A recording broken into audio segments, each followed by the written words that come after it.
എല്ലാ സാഹചര്യങ്ങളിലും നമുക്ക് മരുന്നിൻ്റെ ആവശ്യം ഉണ്ടാവാറില്ല. എന്നിരുന്നാലും മിക്ക കേസസിലും നമ്മൾ മരുന്നും കൂടി റെക്കമെൻഡ് ചെയ്യാറുണ്ട്. ആങ്സൈറ്റി പോലെയുള്ള കേസസ് ആണെങ്കിൽ 3 രീതിയിലാണ് നമുക്കതിനെ ട്രീറ്റ് ചെയ്യാൻ പറ്റുന്നത്.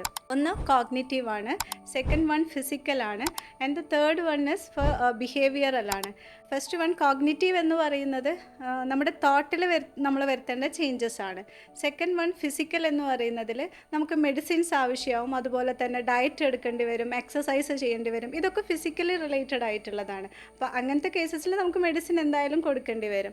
ബിഹേവിയർ എന്ന് പറയുന്നത് അവരുടെ സ്വഭാവത്തിൽ അവർ വരുത്തേണ്ട മാറ്റങ്ങളാണ്.